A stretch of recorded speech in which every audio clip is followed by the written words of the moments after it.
ఆళ్లగడ్డ ముత్యాలపాడు గ్రామంలో 1,93,00,000 రూపాయలతో public health centre కు భూమి పూజ చేసిన ఆళ్లగడ్డ ఎమ్మెల్యే భూమా అఖిలప్రియ. ప్రభుత్వం ప్రజలకు మేలు చేసే కార్యక్రమాలు ఎన్నో చేస్తున్నారని, అందులో భాగంగానే ముఖ్యంగా ప్రజల హెల్త్ సమస్యల గురించి ఎక్కువగా దృష్టి పెడుతున్నారని, గత ప్రభుత్వంలో ఆళ్లగడ్డలో 50 పడకల హాస్పిటల్ కట్టించడానికి వైసీపీ నాయకులు కమిషన్ల కోసం కక్కుర్తిపడి హాస్పిటల్ నిర్మాణాన్ని పూర్తి చేయలేకపోయారు. మళ్లీ మన ప్రభుత్వం వచ్చాక దాదాపు హాస్పిటల్ పూర్తయ్యే దిశలో ఉందని ఎమ్మెల్యే భూమా అఖిలప్రియ తెలిపారు. చాగలమర్రి మండలంలో 2 ఎంఆర్సీ బిల్డింగ్లు రావడం జరిగిందని, అలాగే చాగలమర్రి పట్టణంలో BPHU 60 లక్షలతో శాంక్షన్ అయిందని, ప్రజల ఆరోగ్యానికి టీడీపీ ప్రభుత్వం ఎక్కువ ప్రాధాన్యత ఇస్తుందని, హెల్త్ కేర్ సెంటర్లను ప్రజలందరూ సద్వినియోగం చేసుకోవాలని, అలాగే లొకేషన్ నేపాల్లో చిక్కుకున్న తెలుగు ప్రజల కోసం ఎంతో కష్టపడి వారిని మన రాష్ట్రానికి తీసుకొచ్చారని, అదే వైసీపీ ప్రభుత్వం అయితే వాళ్ళ చావు వాళ్ళే చేస్తారని వదిలేసేవారని మండిపడ్డారు ఎమ్మెల్యే భూమా అఖిలప్రియ.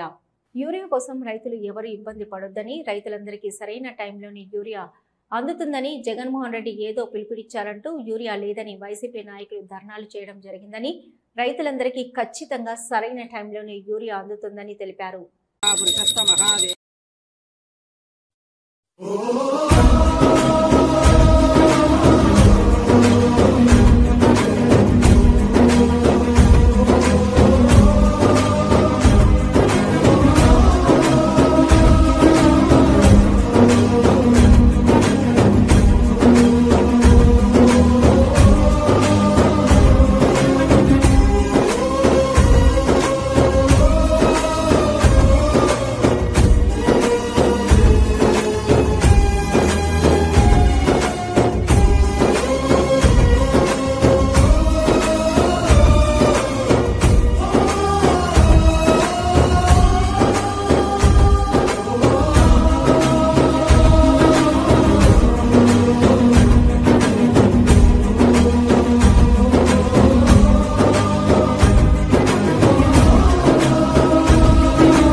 आद्यवनिताभ्यानं सुदेशां सर्वाभीष्टप्रदायक संरक्षकारकं सुदेशां अक्षितं परिकल्पयामि।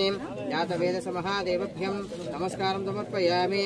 धाता सुदेश महादेवज्ञरूपाभ्यां आन्यरूपिताभ्यानं सुदेशां सर्वालोचिताभ्या नमः।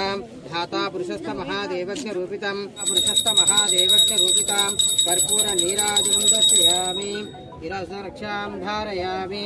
अभिनमस्करोमि। महागणज्योतानुकृप्रसादितं सर्वेषिताभ्यां नमः। विश्वरूपाभ्यां नमः। वेदवनिताभ्यां नमः।